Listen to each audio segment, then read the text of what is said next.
වාතයේ සිරස්ව පහළට වැටෙන වස්තුවක් ෂණයකින් පුපුරා කැබලි 4ක් බවට පත්වේ. පුපුරා යාමෙන් මොහොතකට පසු කැබලි වල චලිතවලට තිබිය හැකි දිශා පෙන්වා ඇත්තේ කුමන රූප සටහන මගින්ද කියලා කියනවා. පිපිරෙන්න කලින් වස්තුව පහළටලු වැටුනේ. එතකොට අපි දැනගන්න ඕනේ මෙන්න මේ වස්තුව පහළට වැටුණා පිපිරෙන්න කලින්.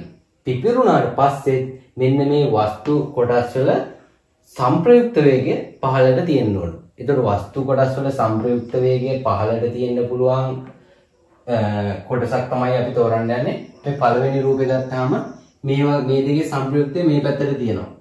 මේ දෙකේ සංප්‍රයුක්තය මේ පැත්තට. එතකොට මේ පැත්තට කිසිම බලයක් නැහැ. මෙයා පහළට යන්නේ කියලාත් කියනවා. මෙයා ලොකු බලයක් වුණත් මේ තිරස් පැත්තට බලයක් තියෙනවා.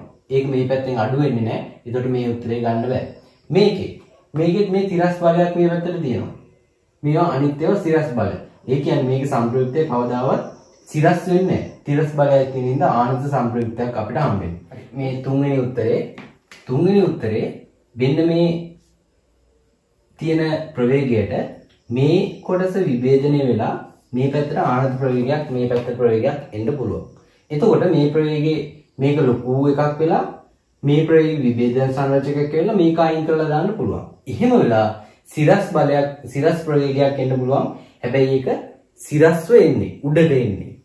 එතකොට අපිට කියන්නේ මේ වස්තුව වැටෙන්නේ පහළට කියලා. එතකොට මේක ගන්නත් බෑ. ඊගාවෙකේ මෙන්න මේ ආනත ප්‍රවේගයක් තියෙනවා. ඔය ආනත ප්‍රවේගයේ විභේදන සංරචකයක් මේ තිරස් පැත්තට එනවා. අනිවාර්යෙන් එහෙම ආවට පස්සේ සිරස් ප්‍රවේගයක් අපිට හම්බෙන්නේ නැහැ. මේ අන්තිම